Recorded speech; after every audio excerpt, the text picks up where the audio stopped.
James, how are you, mate? Very well, thanks for having me. How good's this? That's an honour to get you on the show, man. Been really keen to have a chat for a long time. So you're a very big boy. You're a very big boy. I know they call you the missile, but it's a extra large. Yeah, I think it's deceiving for a lot of people because when you watch swimming on TV, everyone's pretty big. Yeah. Like I'm 6'5", and if you went like an Olympic final or World Champs final, I'd probably be average height at 6'5". Yeah. So I'm 6'1". Yeah. Definitely. No arguments. About 100 kegs too, I reckon. Yeah, no, definitely 6'1". Mate, but you're huge. And it's crazy to see swimming too, like the physique of a swimmer, tall, long arms, big shoulders. Yeah. Good on you. And so I always get asked because over the years you do the men's health and all that sort of jazz. And they say, what's the secret to getting a swimmer's body? But it's probably equal parts your body is predisposed to being good at swimming as much as swimming makes you big and broad. So I think it's a bit of a balancing act. You Mr. Miyagi there. You gotta throw it back on him. It's true though. It's I'm not a big guy. I've got a big heart. That's for sure. And I like to think there's a bit of dog in me. Yeah. To get the job done. But being, it's one of those things. Height. It's hard to argue with. I do think though there is a period where awkward tall.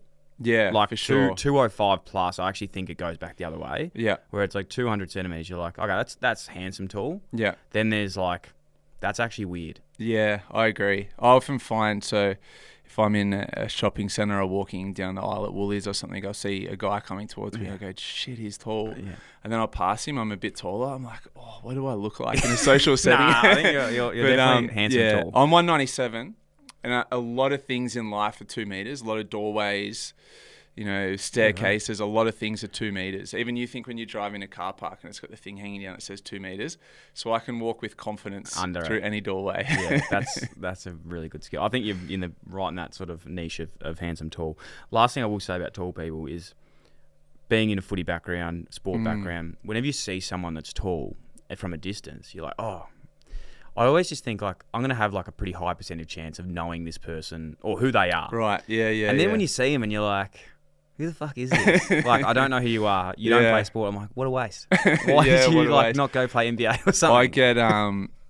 I get so many people, probably more just pre-swimming career, but so many people would say to me, it's such a waste that you didn't play basketball. And I'm like, thanks. Tried my hand at a few other things. Yeah. Mate, it's an incredible story that you've got, and the one that's still unfolding at the moment. Plenty of things happening, and so pumped to get you and have a chat today, mate. But as I said, there's a lot of places we'll take it, but it'd be remiss of me not to talk about obviously swimming, Olympics coming up. Yeah. I want to reflect on your own journeys in swimming, and then also doing a bit of work in 2024 with Paris. How would you reflect on Olympic experiences? What do they mean to you?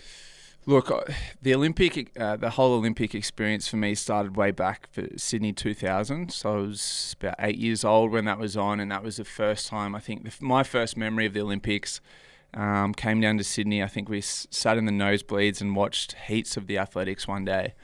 And that was, I guess, in some ways, the beginning of the Olympic dream. I think most kids at some point have an Olympic dream. And they don't even have to be athletes. Just that thought of it would be really cool to go to the Olympics. You hear about the village, hear about the parties, you hear about the whole experience, and you think it would be cool to go to the Olympics. That was probably the extent of my Olympic dream. But the Olympics themselves are an event like nothing else because of those unique aspects. The living arrangements, the food hall, the other star athletes that you meet, none of that happens in a normal World Championships year or a normal swimming event. For a normal World Champs, we'll stay in a 5-star hotel, have our own private bus to the pool, eat the best food, have the best recovery. It's a very controlled environment. It's high performance, and it's very sheltered. You go to an Olympics and you're essentially thrown in a zoo and told to compete at your best. You get single beds, again, for 6'5" guys, single beds. In Rio, we didn't have warm water. You remember there was all the issues with plumbing and stuff in Rio. It's loud, it's noisy, there's athletes everywhere, there's the highest performing athletes across all different sports, all in the one place. So there's a lot of buzz and excitement.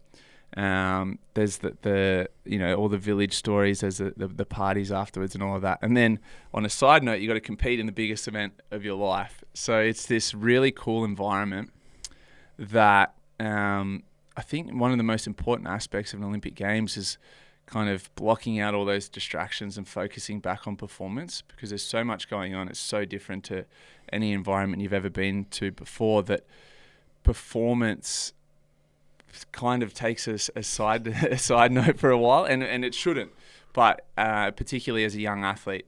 And that's one thing when I speak to young athletes and they say, what should I expect from an Olympic Games? I said, you've got to keep focusing back in on performance, because there's so many distractions. It's so unique, so exciting, but at the end of the day, you're there to race fast and represent your country. So I'm pumped to go to Paris now, this time as a member of the media on the outside, so I can enjoy all the fun stuff and not have to do that high performance aspect. There's two parts, as you mentioned there, like the performance, but then the lifestyle, and like you get to this stage that you've trained so hard for. You want to be able to enjoy it, but also you have to do a job. Yeah. So, as we mentioned, two parts: performance and then the bit of fun. Go to the performance side first. I've seen some of the beds, as you said, single beds. I remember looking I don't know if it was in the Com Games or Olympics, and Harry Garside they were nearly cardboard, like made out of cardboard. They're going beds. the anti-sex beds. Yeah, the anti-sex beds. So what's happening there? So making them. How do you do that? I think I've got one of those. I had one at schoolies. I've got one at the moment. No, so they basically make them out of cardboard in a configuration that if there's too much movement or more than one person, they'll collapse. What they're forgetting is these are the best athletes in the world. They'll find a way. They don't need a bed. Is that actually true? You're telling me the US gymnastics team needs a bed? Yeah. Come on, use your imagination. No, yeah, they're going the anti-sex beds now. But like you said, that's not high performance, right? Like, you're going out there trying to do the fastest swim in history or the fastest run or the best marathon, whatever it is, and you're sleeping on a cardboard bed. And it's getting to the point now. It's interesting. Like, I love the spectacle of the Olympic Games, but maybe that function of it is a little antiquated. And we saw it, embarrassingly for Australia. We're the first ones to reject the games in the Commonwealth Games. We won the bid and then we've rejected it. I'm super embarrassed as an Australian citizen about that. Now we're seeing some issues again with the Brisbane Games. They don't want to spend on infrastructure, on stadiums, on facilities. I think we're at the point now with the Olympics. It's so big. There's so many sports. There's so many athletes. The broadcast is so huge. It probably should be a country that hosts the games rather than a city. For example, in 2032, instead of the Brisbane Games, we have the Australian Games. We have the track and field at the MCG. Speaks for itself. We have the swimming at Homebush in Sydney, speaks for itself. Like, Brisbane doesn't want to spend money. The Queensland government doesn't want to spend money on facilities. No dramas. We've got facilities in Australia already. We have some of the best hotels in the world. Put them up in the Four Seasons, in Darling Harbour in Sydney, and then, Collins Street in Melbourne. Like, we don't need to have a village anymore. It's a nice aspect of it, but if that's becoming too expensive, let's do it in a more traditional way for sports. But yeah, like you said, about you're trying to perform at your best under in subpar conditions, but that aspect of it, that doesn't come through on TV. So the spectacle of it, you don't sit there and go, "Oh, that's great that Phelps won 8 gold despite sleeping on a cardboard bed." So even those guys and girls, they're like, everyone is in the same athlete. There's no exemptions. Yeah, there's no exemptions. I remember, so leading into London, we were aware of the sleeping situation and that it was going to be suboptimal. And I just floated with my manager at the time, is there the possibility of getting a nice hotel just for that week of the swimming? And we floated it with a few people within the team and the powers to be at Swimming Australia as well. And it was like shut down so hard. And I understand that, because equalisation and... Yeah, it's all about, being part of that Olympic team. And the only reason we said that at all was like, what if we could optimize our performance by just even the couple of nights across the heats and finals of the 100 free, just so we had a good bed and maybe a quiet room to sleep in, because it was so loud in Olympic Village. You imagine 6,000 athletes condensed into basically a block of apartments. It's so loud, so noisy. There's all different types of music and stuff going on. And it's the only people that I know that do it, the top tennis stars stay outside the village. I think the top golfers over the past Olympics have stayed outside the village. And the NBA Dream Team, they hired out a massive yacht. I think it was like a cruise ship in Rio, and basically anchored just off the coast, and would come in by charter boat each day to play. But you can imagine as Australians, and I get it, as Australians, we don't want that we don't want one of our athletes, sticking their head up and staying privately, because that would insinuate that they're above the team. So I get it, but when you watch on TV, you don't take that aspect into consideration. I think my opinion on it is less about I think as individual athletes, especially in the Olympics, there's a lot more individual sports where it's you versus everyone else. Like, you should be able to do whatever you want. But the thing I actually don't mind about the athlete villages you're saying is Michael Phelps is swimming he's in the same bed as some other guy who's just made. It's like, that's pretty cool to know that, like, there is no, he doesn't have his nice Tempur mattress or whatever. Yeah. Like, they're in the same place and they're performing in the same pool. And whilst there is some changes in ability, they're giving each other the best chance to actually perform. Yeah, it's a very level playing field. Well, look, as far as completely level playing field, we'll probably get to that a little bit later. But as far as sleeping arrangements, unless you're the dream team or top 10 in the world in tennis or golf, it's a level playing field. I love the exceptions. Like, I'd love to know who's like the sport that thinks they're on that and they're just not getting. Yeah, I'd imagine. Like, do you reckon the break dancers are getting? Yeah, but the thing is, if I was, for example, one of the Australian golfers, and I don't know what their arrangements would be for Paris, but if I was one of the golfers, a gold medal at the Olympics probably isn't like top of the pops in terms of when you look back at your career and things you'll be remembered for. It probably doesn't even feature at all. Same in tennis, maybe in tennis, but not much. You're talking about PGA wins and majors, masters, etc. So you may as well just stay in the village, enjoy that aspect of it, enjoy the Olympic experience. The performance side of it is like, whatever. But you may as well enjoy that experience, and that's one to tell the grandkids about when you retire from golf at an older age. It's one that, I've thought about a little bit too lately, and I sort of echo your thoughts on the fact that something... You look at sport and you look at, the enhanced games, LIV, all these sort of other games that are sort of popping up versions of the traditional sport itself. And it's like, I think as a code or a sport or a competition, you're fucked if you try and do both. Yeah. I think you have to like either stick in your field and commit to like being the Olympics, but if you're trying to modernize it, you're sort of ruining both ends of it. I think, the Olympics is in this really interesting space where it used to be the most viewed sporting event in the world. It was then overtaken by the Soccer World Cup. Now it's getting encroached on by NBA, NFL. There's all these different sports.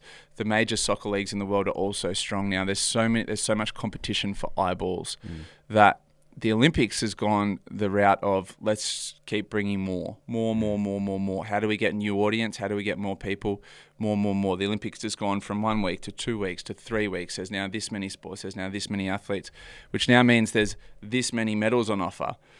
And you're telling me now that Usain Bolt's gold medal in the 100 meters running is worth the same as a gold medal in the whatever breakdancing there is. Yeah. I don't know. There's some events out there that you're like, is that the most relevant sport? Whereas, and we'll speak about it a little bit later, I'm sure, but something that the Enhanced Games has gone for is they've looked at what are the core sports that, I guess, best showcase athletic performance, speed, strength, power. The Olympic motto is stronger, higher, faster. If the sport doesn't fit within those categories, is it necessarily as relevant to the Olympic Games? And with the Enhanced Games, they've gone swimming, running, weightlifting, and combat sports. They're very much... niching down. Yeah, and it's almost the most... the most true to the Olympic movement, in that when it started in ancient Greece, they weren't doing, some of these things that they're doing now. And even team sports, like very few soccer players' goal is to win an Olympic gold medal. Very few golfers, basketball players. They're looking at adding, I think, cricket at the LA Olympics. There's so many sports being added that that's not the pinnacle of the sport. So when you're walking around Olympic Village, the swimmers and runners are there, and this is the pinnacle of their sport. This is everything for them. But the golfers are there enjoying the village. The NBA players are like rats ass. We're just happy to be at this postseason event, partying basically. And I think the Olympics had a choice to go two ways. Yeah. We go for more or we go for less. And I think they actually, post-Sydney Olympics, when it's probably started to be a decline as far as the Olympics go, the interest in it, they spoke about the Olympics in Sydney was the best ever held. I think they should have gone for less is more, start to decrease a couple of sports each Olympics and get back to those core sports, faster, higher, stronger. And instead of, I don't know about you, but for me, I watched the first week of the Olympics, I'm G'd, I'm zoned in. And then by day 10, I'm like what else is on?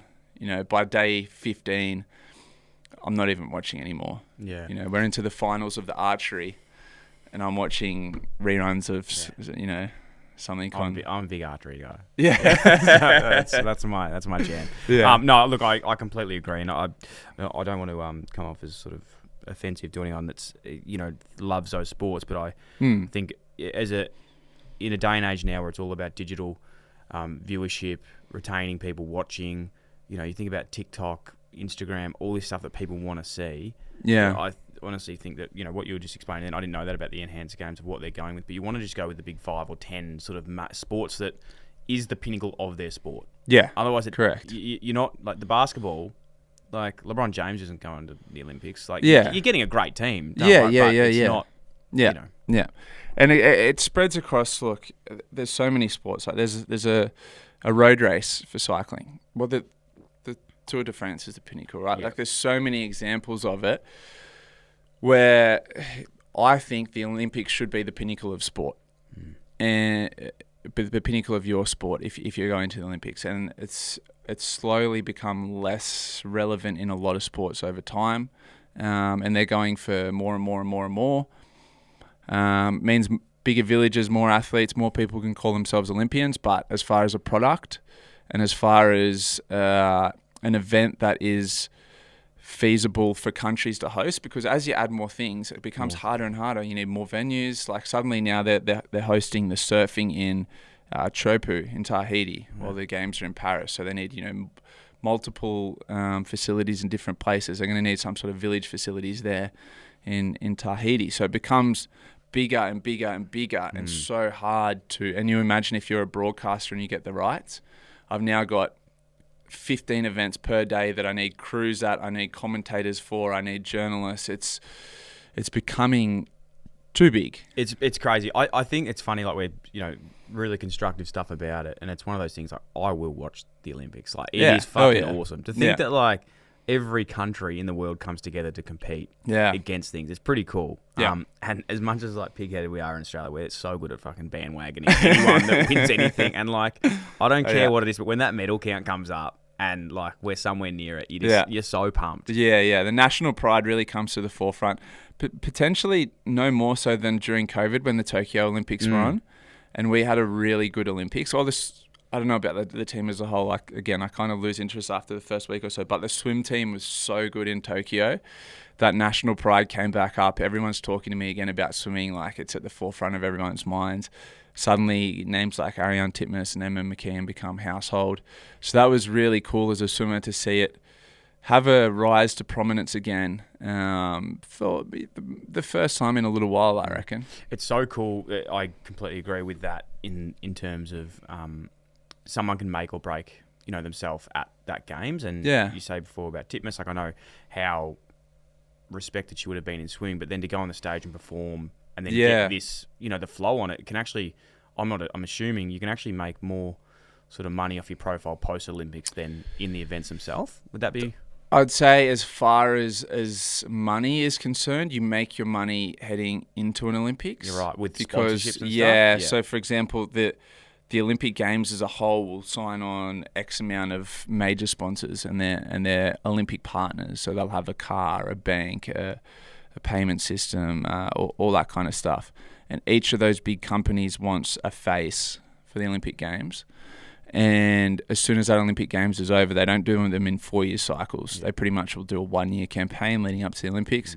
You make all your money. You come out the back of the Olympics, whether you're Ariane or someone unknown, you're then searching again for sponsors for those in between years because the interest isn't there as much. And that's where you get your rusted on swimming brands that will sponsor you through those middle years.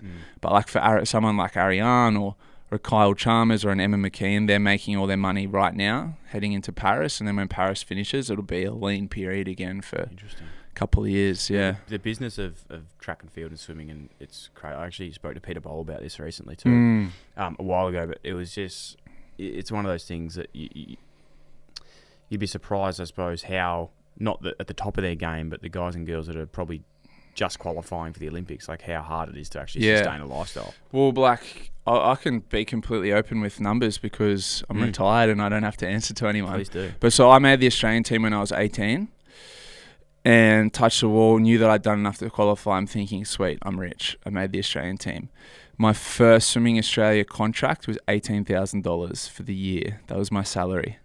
I was living in a share house with a bunch of other swimmers. I mean, luckily for me, I got good results pretty quickly and moved up with the chain, but had external sponsors and things like that. But the top contract at Swimming Australia, so there was 18. It's like you've made the team, you're probably not going to make finals. The middle contract was $24,000. That's you're on the team, you're probably making semi-finals. You might be pushing for a final. And $30,000 is the top contract. So that's, you're the best in the world. You might be a world record holder, whatever it is. There's nothing higher. $30,000 is the top contract. I don't know about AFL, but rugby league now, minimum contract's about $150 for a 30-man squad. That's pretty. The top contract for Swimming Australia is $30,000. Is that still to this day? To my knowledge, yeah. So a lot of the money. I assume I grew up watching the Sydney Olympics. So I was like, they're all rich. Yeah. They're on my TV screen. They're playing air guitar on TV. They're rich. But it's not how you make your money. And I used to get chipped all the time by punters. Even off season, if I was out at a pub or a club or something like that, I'd get chipped all the time, and blokes would say, you shouldn't be out drinking, you shouldn't be partying, like it's my taxpayer money paying for you. And when you think about the scope of what we're paying our swimmers, it's not great. I don't know anything about politics, but I was just listening into the radio on the way in here, and they were saying that they've found this fund in the government that's got $12 billion in it, and it was like a balloon fund for like a rainy day. Yeah. And now they're trying to explain like what they're going to do with the money, because they've just been swim team fund. I think that's what it is. Straight to the swim team and the archery. Give it to the swimmers. Yeah. You were alluding to before. Fuck, mate, this is so exciting. Like, there's so many things I want to talk to you about. Because I definitely want to come back to the village. Yeah. And some other sort of things about that. But alluding to before about, you know, advantages when we're talking about the pool, it's all in the same bed, similar tracksuits, eating at the same kitchen, all those things. But there is, from reports of, anti-doping and things like that have happened at the Olympics. There's obviously some people are doing that. Like, did you experience that when you're swimming? Did you ever have inklings of what was going on? Was it? Yeah, definitely. We know as Australian swimmers that that there's athletes and countries that aren't abiding by the same set of rules and that aren't held to the same standards. As Australian athletes, I strongly believe, as a swim team, I strongly believe we're the most heavily tested athletes in the world. The reason being that we're quite heavily tested by WADA, which is the World Anti-Doping Authority, but we also have ASADA, which is the Australian Sports Anti-Doping Authority. That's funded by our own government. And a lot of the people you see test positive and get banned by for Australian athletes are by ASADA. So it's an interesting concept, and I've thought deeply about it post-career, and it's an interesting one to justify, right? Like, we spend a large amount of money to test our own athletes, to catch our own athletes, to ban our own athletes, to put them on public blast, i.e. Peter Bowl, Shayna Jack, more recently, when other countries spend money to avoid getting caught in this same process. We obviously pride ourselves on being clean athletes and hold ourselves to a really high standard. But I sometimes think, why don't we put that funding and that money into sending our testers to other countries to try and catch countries that we know are skirting the rules and beating the system? Probably an unpopular opinion, but we are the most heavily tested swim team in the world. We have such a great track record, but we know as swimmers, when we stand on the blocks, there's certain countries that we race against, there's certain athletes that we race against who aren't abiding by the same rules. And we essentially, as Australians, have to back our own training methods, talent, ability, ticker to beat people that have an unfair advantage. And for the most part, we often do. The countries that are doing those things a lot of the times can't match it with us because we are so advanced in our training methodology and our coaching systems.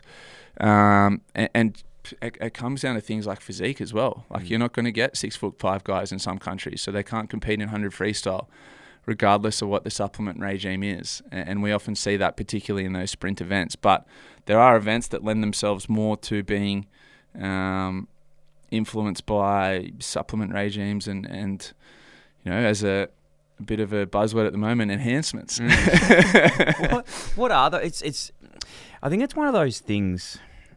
Let me try and articulate this. It's like, as a viewer, you're watching this. Just, I think you give the benefit of the doubt, going, oh, like the Olympics, this stuff doesn't happen. Like, I'm watching all these swimming events, running events, going, well, there's no way that can happen if they're at the Olympics. But it obviously, as you're saying, it does. All the time. Yeah, I think, look, you saw the Icarus documentary. Unbelievable. There's stuff that's come out recently about what happened leading into the Tokyo Olympics with swimmers from a country.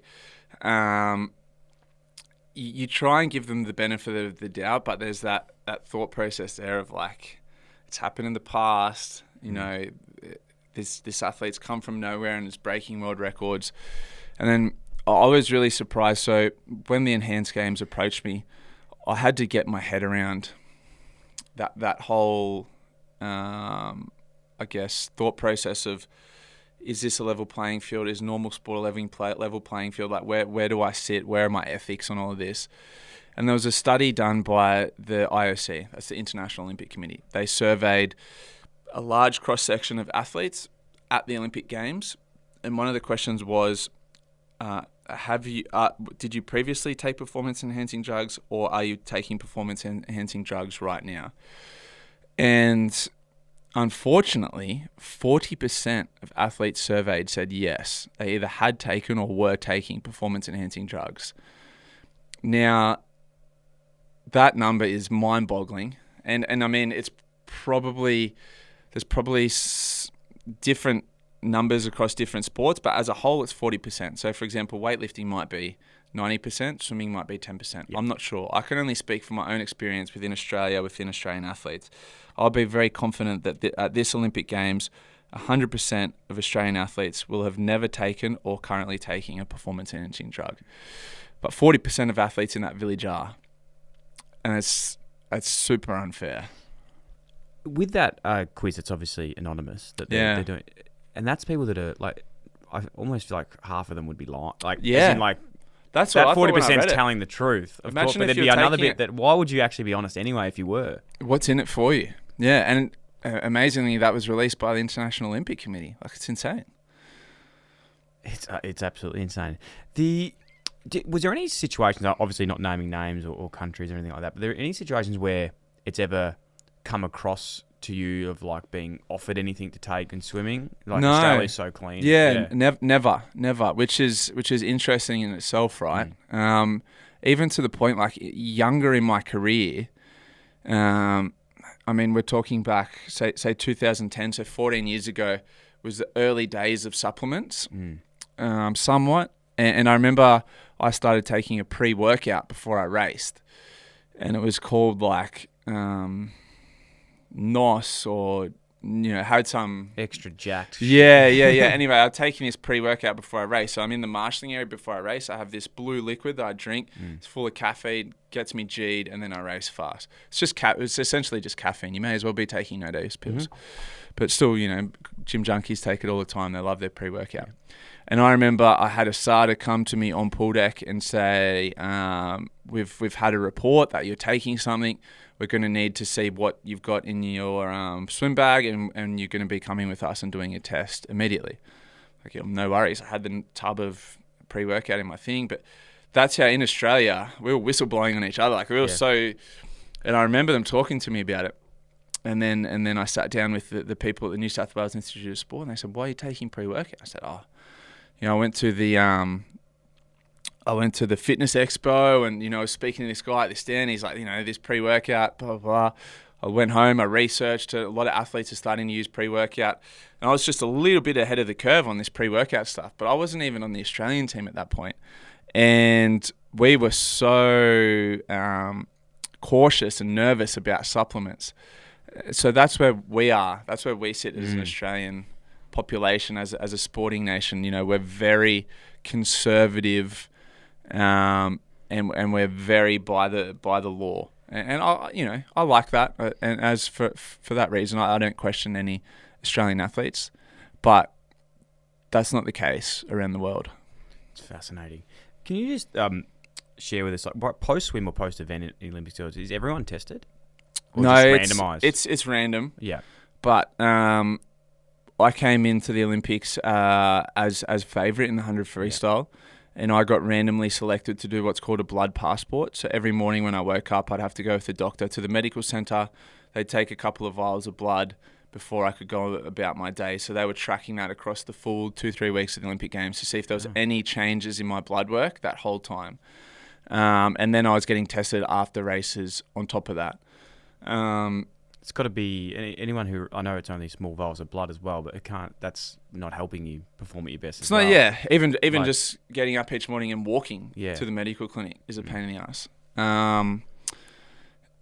But that's just part of it, right? And that's when, that's where I can sit very comfortably post-career and embarking on this Enhanced Games project and say, look back at my test. I would have done hundreds of tests over the years.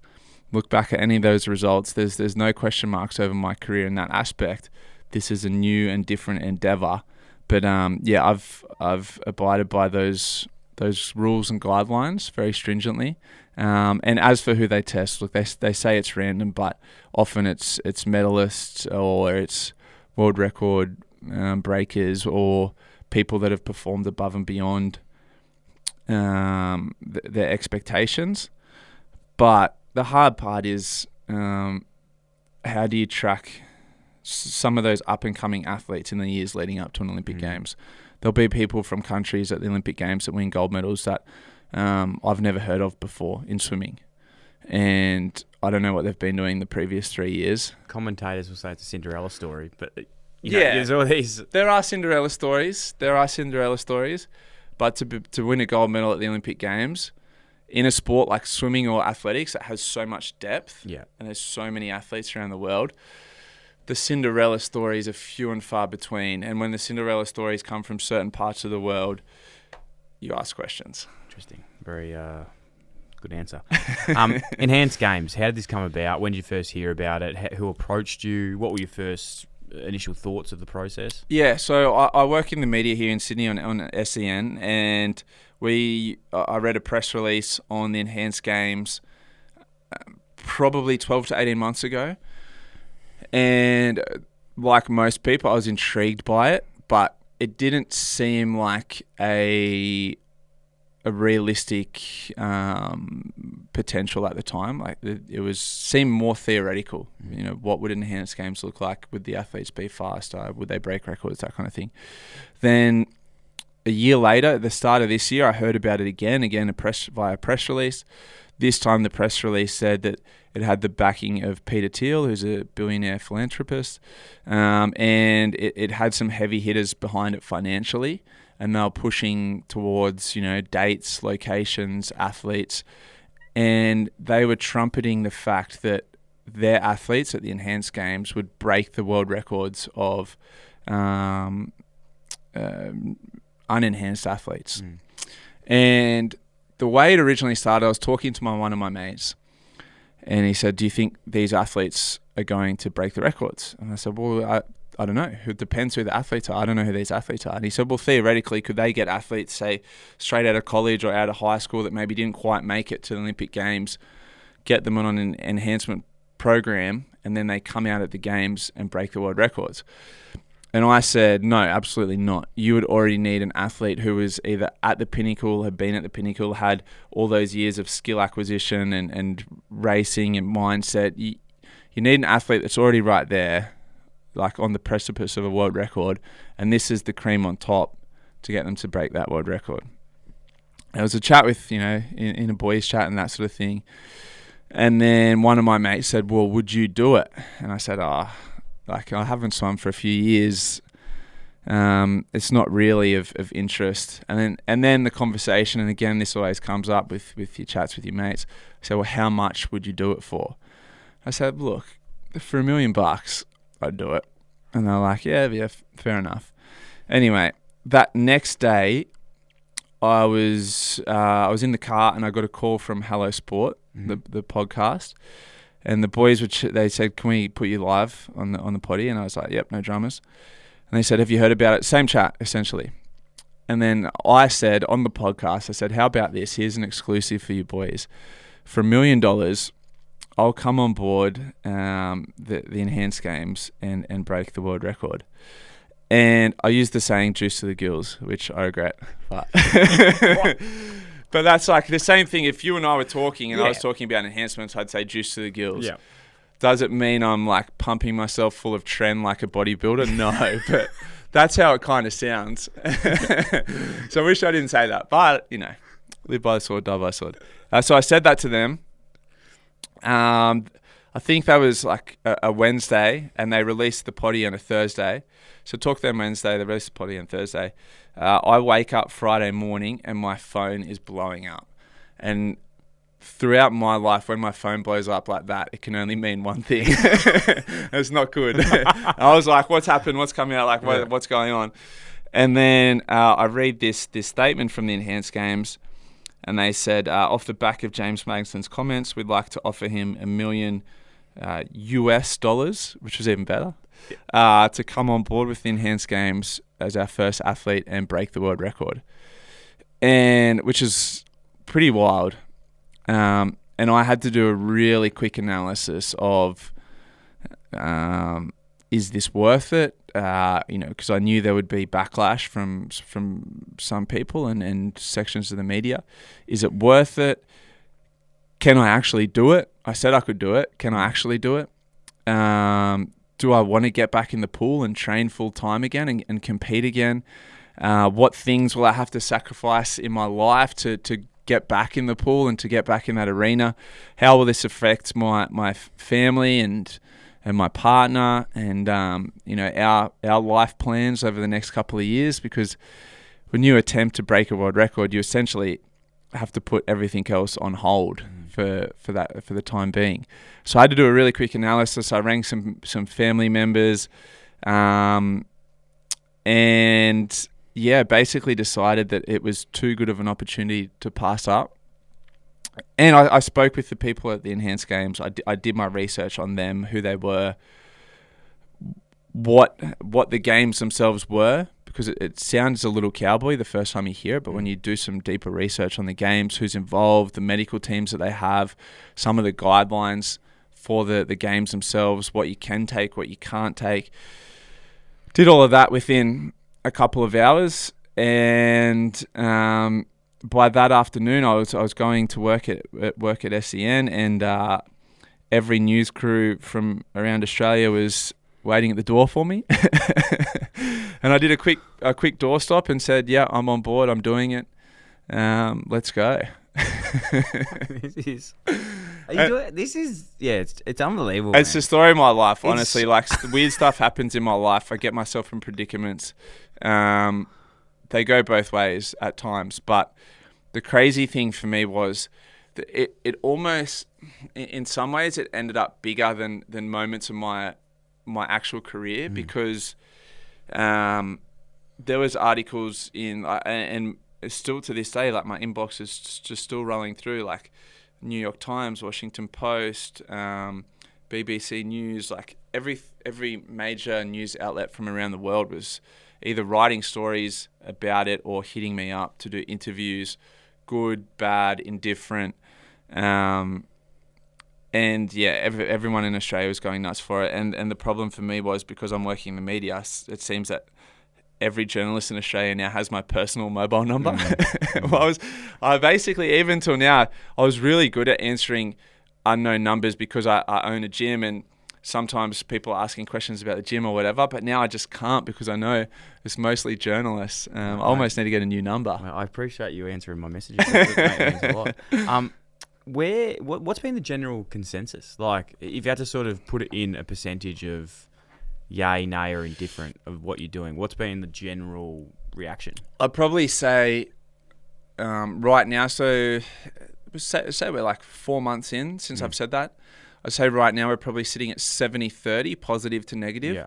The negative are always going to be the loudest, which is true across any industry.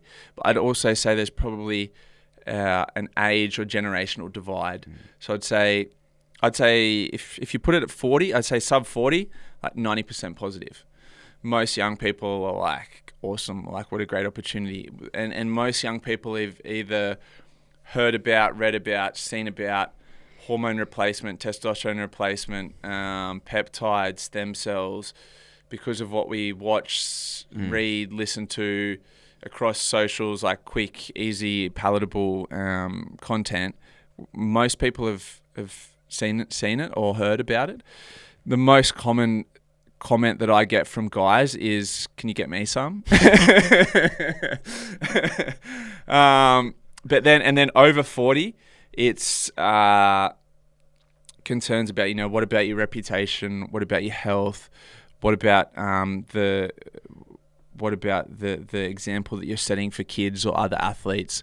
And yeah, there's definitely been tough conversations I've had to have with people in my life to kind of explain what I'm doing and how I can justify those questions. And then of course you're going to have, there's going to be agendas, and that's a really good thing. Having worked in the media, I am fully aware of what agendas are out there. So there's going to be, for example, I don't see this as a direct competitor to the Olympics, because it's not once every 4 years. It's a very different format, right? Yep. There's no reason this couldn't be every year, like a grand final or a Super Bowl. Once a year we flick over, and for one weekend we watch enhanced athletes do 50, 100 freestyle, 100, 200 track, a marathon, a heavyweight weightlifting, and a heavyweight boxing match. Like it's a quick, palatable, really high-end content that's super engaging, but it doesn't have the history and the tradition of an Olympic Games. So I don't think they have to compete against each other. However, as has become clear from some people that have had a crack at me, the Olympics feel threatened by it. And, that they, I think, will do everything in their power to prevent it from going ahead. But which is essentially the backing that the Enhanced Games has now. It's too late. But those media companies, agencies who are broadcast partners of the Olympic Games are going to be pushing a certain agenda. Yeah. And that's already started to unfold to this point. So, but for me, even as someone who has had to write articles and the like, I know that it's not necessarily personal opinions or personal agendas. It's from the top down. And so so many people say to me, "Oh, how are you handling the backlash?" I say, well, what actual backlash are you talking about? Like, nobody has stopped me in the street and said, "You're a bad person." Nobody that I care about has really condemned what I'm doing.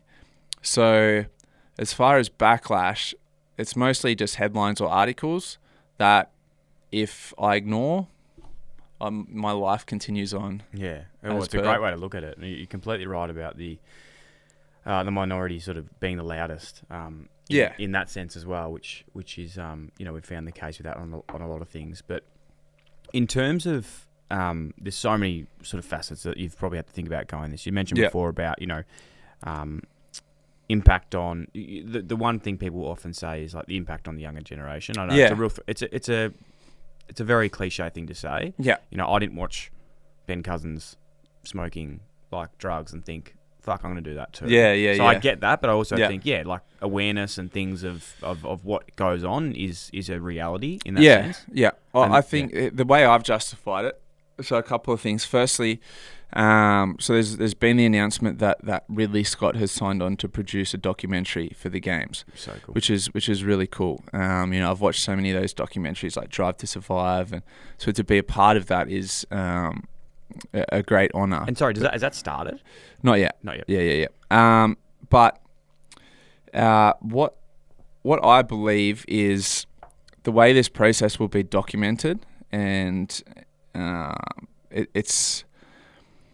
I think at the end of this process that will show that it can be done safely, efficiently, and at the end get better results than naturally.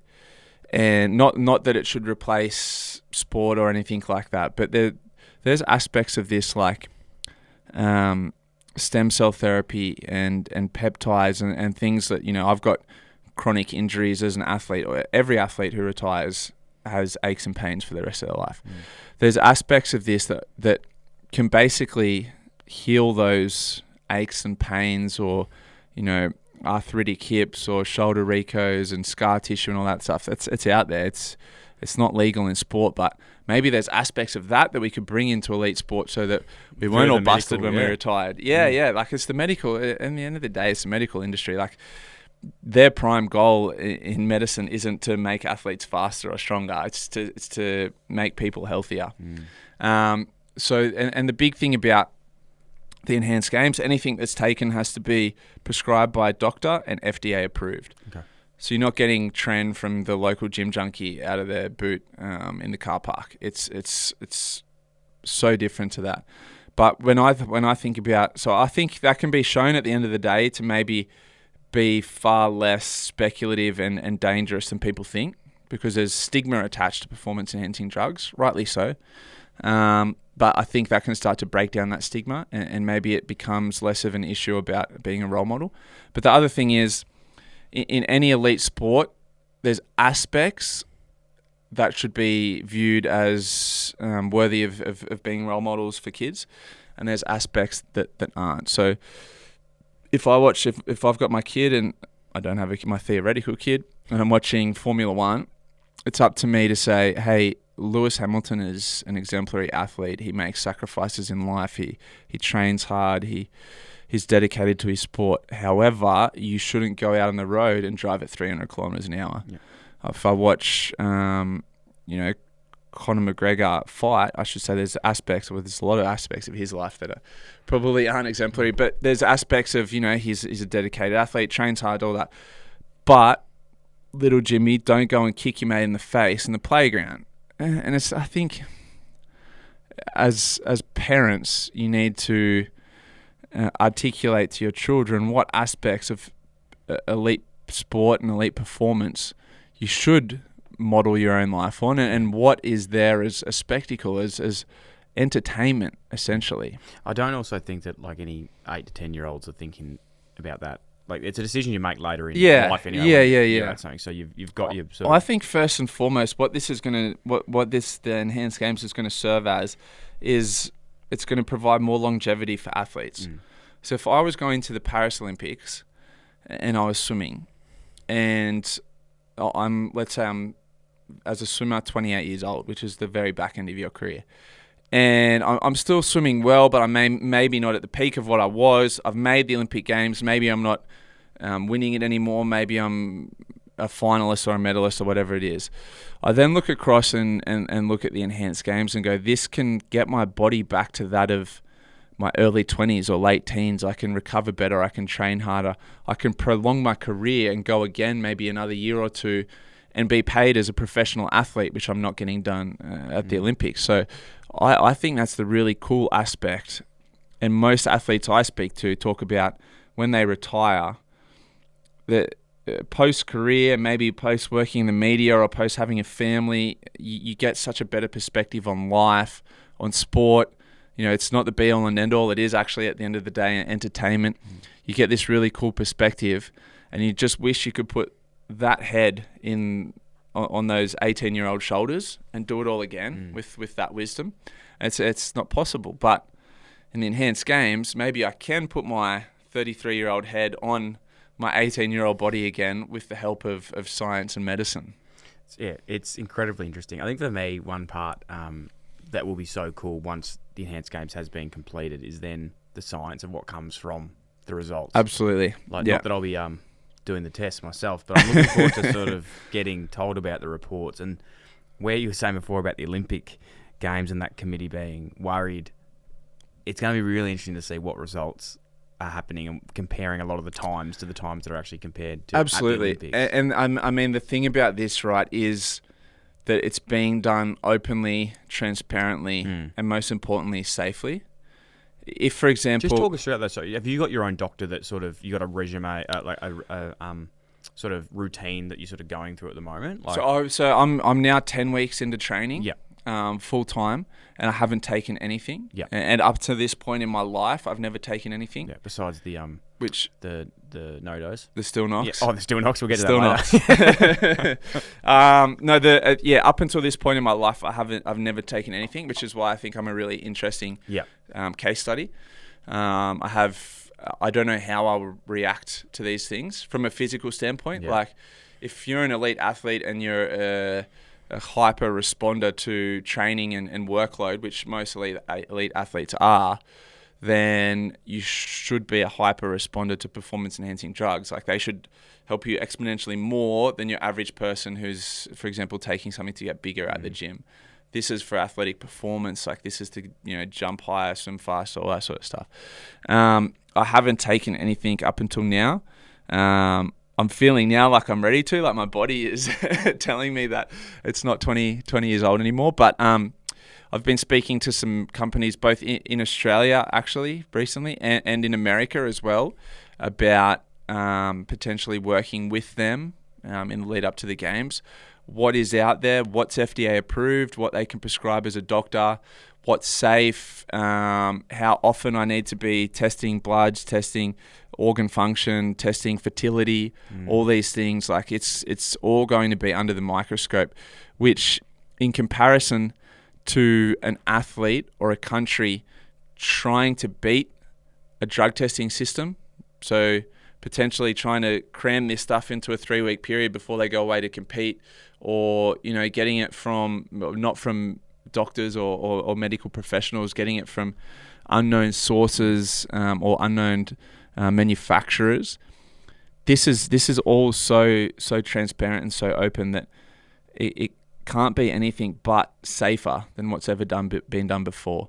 And because it's the first time it's ever been done in the open, it's going to be super interesting to see the results, because everyone's just speculating at the moment. It's unsafe. Well, like, what are you basing that off? Like, we've never sat with an athlete and they've said, this is what I take, this is how I take it, this is my performance, and this is the side effects. It's all speculation at the moment. And I say the same to anyone that's hypercritical of it. Just, like, it doesn't hurt you. Just relax. Like, let's let the process unfold. Watch my performance, watch the documentary, listen to me talk after it, and then let's make a really considered decision about whether this is safe or not, and whether there's a place for this in sport in the future or not. It's an incredible mindset to have, man. Like, I think for me, I'd be too freaked out about it, just thinking about like the things that, I know that there's FDA approved and these things are there, but just even knowing what's going in. Is there a part of you, and I feel like obviously there would be, but I feel like your mindset is pretty steadfast on what it can be, and you're quite a rational thinker. Like, of Yeah. things. Like, do you worry about what could be a side effect of any of those things? Are you talking before about fertility or? Yeah, so I think, look, again, it's going to be an ongoing discussion with the doctors. If at any point I was taking a substance or a combination of substances that were making me feel a certain way, or that were showing on test results or blood reports that things weren't within normal ranges, I would stop it straight away. Yeah. You know, the opportunity is awesome, and the money's great and all that sort of stuff. But health is always, first and foremost. And I'm 33 now. I'm at the age where I'm thinking about, settling down and having a family and all that kind of stuff. So, the fertility aspect is at the forefront of my mind as well. And that's where I think it's really exciting. Opportunity is, again, if we can do this safely, and, off the back of this, I can, start a family and do all of that stuff, then suddenly we all sit back and go, oh, like, some of those stigmas were probably, maybe manufactured by certain people or aspects of the media who had agendas themselves. Like, yeah, I feel like today was something that I've, and I'm thinking about this. Like, obviously, I'm, transparently, I'm like so fucking excited to see what happens here. But I'm also thinking, like, as my role of maybe conducting this chat, like, I need to be thinking, what is someone else thinking about this? Yeah, and hence those questions. But I feel like a really important note that you've made today around these drugs that will be used is like the approved off from actual medical doctors, FDA approved. Whereas the stuff like that guys are taking at gyms and importing, a little different. It's very different to that. Like, yeah. And a lot, like, the companies I'm speaking to in the US about this are, I guess they categorize themselves as anti-aging clinics, which is super popular in the US.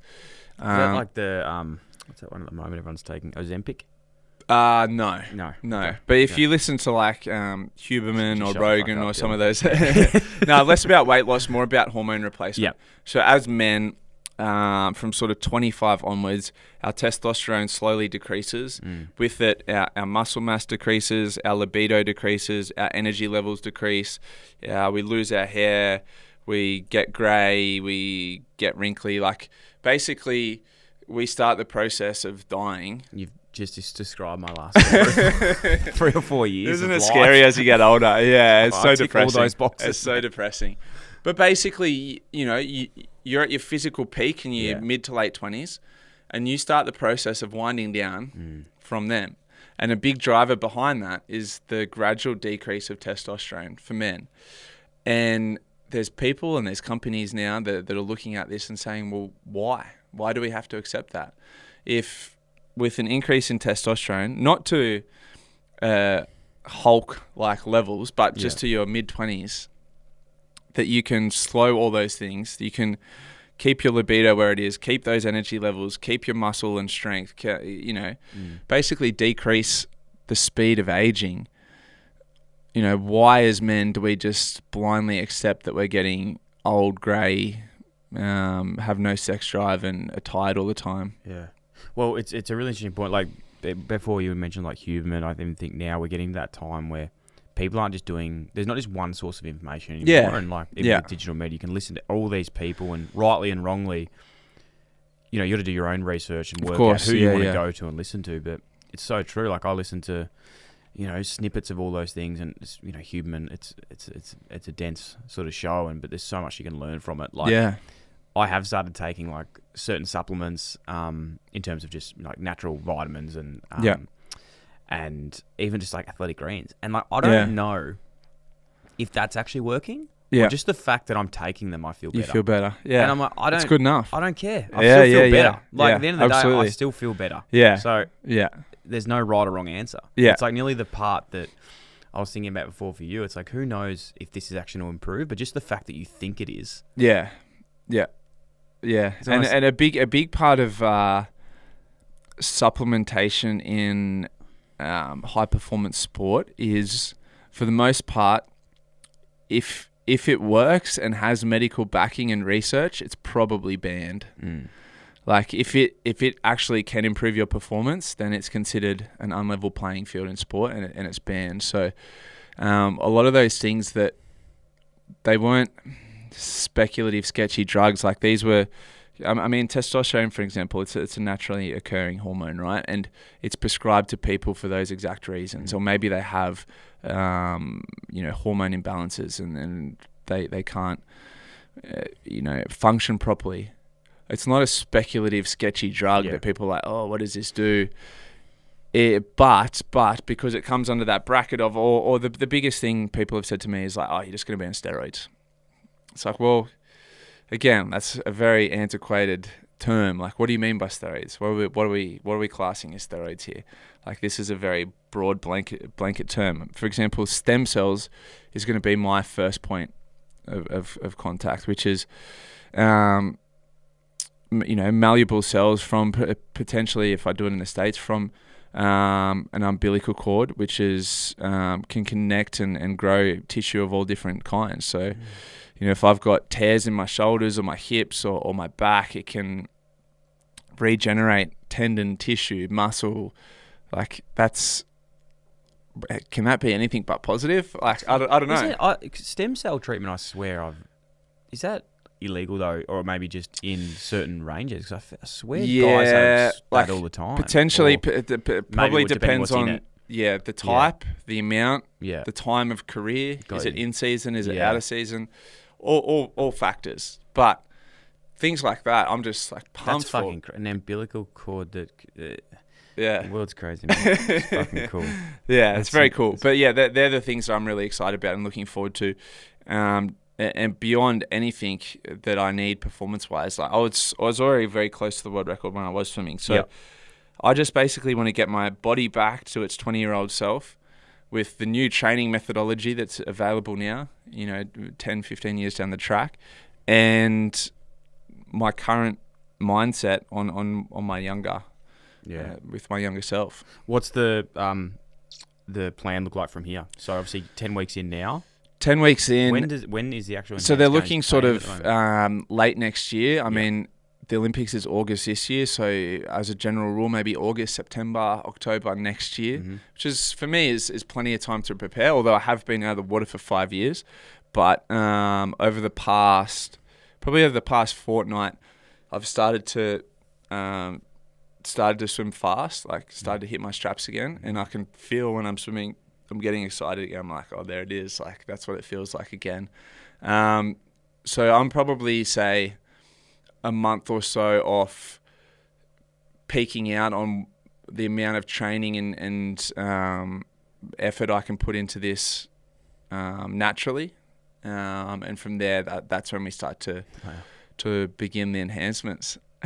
It's pretty crazy to talk about, isn't it? Yeah. I feel like we're talking like something so illegal. It feels naughty. I feel naughty, man. I feel naughty. I feel really naughty. Yeah. That's fucked. That's just... And throughout the period as well, just pure interest of this, are you going to be... I know the document's being made, but will you sort of keep that under wraps of the training until it's done? Like, is there a sort of a content plan around how you're going to be doing this? That's what I'm... It's probably a chat, and again...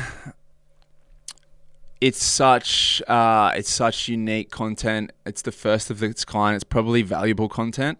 So there's discussions that I need to have. I think you need to, man. Yeah, because it could be fucking awesome. Yeah, and I'd like to be as transparent as possible. Like, I'd love to be able to sit down on a platform like this and say, I'm now 20 weeks into training. Last week I started taking 100 milligrams of testosterone a week. I have to jab myself in the butt with a needle once a week.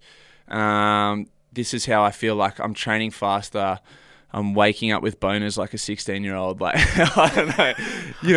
I want to be really transparent for everybody out there. So take away all the darkness and the shadows and take away all the stigma around it. And I just want to be open and honest. Hey, this is what I'm doing.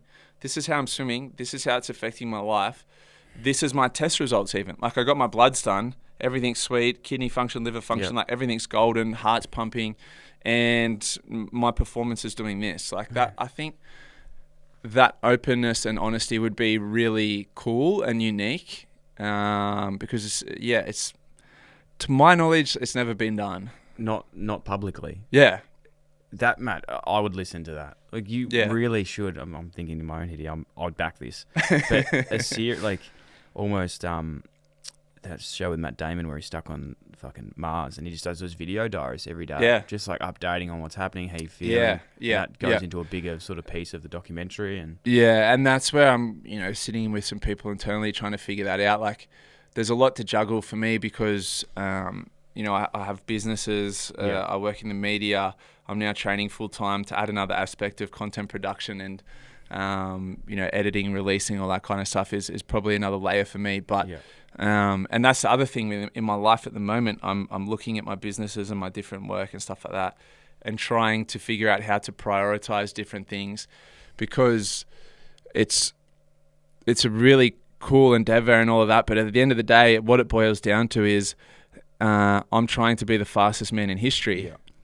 And that can't be underestimated, regardless of what I'm taking. Well, there's a selfishness to any sport, and let alone an individual sport, and also when you're trying to be the fastest of all time. Yeah, and that's what I have to keep bringing myself back to that. Like, yes, I'm going to be taking supplements that the person that broke the record probably wasn't, but I'm 33 years old. At the end of the day, I have to be the fastest human in history. And that can't be taken lightly. Have they signed anyone else? Yeah, so they've signed a lot of athletes. It's all under wraps at the moment. Okay. Is there anyone? Do you know of any? Yep. Yeah. Yep, I know some. Does any excite you, or are they names that we know as yet? Yeah. Yep. Some excite me. That's the other big thing. Like, not only do I have to break the record, I have to win the race. Because there's others. There's other names coming on board that are like legit competition. Australian or international? No Australians yet. I've spoken to people, but there's so many ex-athletes have spoken to me and said, if only I'd stayed in shape, like I've just let it go a bit too much, or if only I was a year or two younger, or the feedback from athletes has been super positive. I think when you're in it and you understand it, like, I'm just thinking of the listener here, and I know 70% are on board and 30% aren't, but aren't, or the naysayers. But I think from anyone who's played at a competitive sport, you can't help but be absolutely fascinated by this project. And how many friendship groups have sat down at the pub and said, imagine if we had, these athletes on, enhancements or, whatever that may be. Like, how fast could they be? How strong could they be? How far could they throw? How far could they kick a ball? It's always been, I think, a point of intrigue for not only athletes, but just everyday people, of what would that look like? And now it's coming to fruition. It's kind of surreal still. Back to that point you made earlier around, and I want to preface this by saying we're not condoning anyone in Australian sport to be doping illegally. Yeah. But it is really fascinating, and I've always had this with the AFL as well. You have WADA, ASADA, and then Dorovic, like illicit substances of like more of your recreational drugs that get drug tested. And a lot of guys get caught, and girls get caught, and people are going, fuck, there's so many issues with this in sport. And whilst there is, are we doing it for the right reason is one. It's like, are you trying to actually help them or just catch them out? Yeah. Not doping, but more the other drugs. Yeah. And then you look at sports like the NFL, NBA. They abide by their own rules. Yeah. Like, privately owned, tested. They get told when they're getting tested. Yeah. Like, I think it's almost like that point you made earlier. And I don't even know what I'm saying here, but it's like, we're actually in worst of both worlds. It's like, you're catching everyone out and making them, but this actually happens a lot more than probably what we think. Yeah. So those privately owned sports, can't remember if it was the NBA and the NFL. Like 4-week bans. Yeah. So one of them has, within their players' union, you can only be tested twice in a season. So they tell those athletes when they're going to be tested. Yeah. So they'll say, in 2 weeks' time, you're going to be tested. Don't fuck up, basically. But once they've been tested 2 times, you know how long an NBA season is. It's within their players' union that they can't be tested again. So it's like open slather. And then, not to say that they're doing that, but it's just an interesting, very interesting. Look, there's players playing into their late 30s, early 40s at the peak of their athletic ability, which just defies logic. from a biological standpoint. So to think that it's not happening already, and that's why I went to the States to seek out this guidance on it, because they're already working with athletes. Wow. Yeah. This is fascinating. Honestly, I absolutely love it. One thing I seriously want to, I think it's incredibly brave what you're doing, and it's pioneering. As I said, I'm really intrigued by the whole thing, and I can't wait to see how it all goes. Like, you've always got sort of a supporter here of whatever's happening, mate. So we'll be getting around you and whatnot. But I really do think we need to make sure we're documenting this. And when I say we, you, but me, I have so many ideas for you now that I know that's on it. So yeah, I think I always speak to players about this too, like the documentation of behind the scenes, what's happening. Like it would be so fascinating, not just from a science point of view, from a medical point of view, but just from a content point of view of what's going on. Like it's really interesting. Awesome, mate. Thank you so much for the day. Can't appreciate you enough for your openness and honesty, and best of luck for what's to come over the next 12 months. See you in a year's time. Well, mate, you're already big enough. Mate, looking forward. Yeah, it'll be interesting to see. Maybe I will get to 6-1. Thanks, mate. Thanks, mate.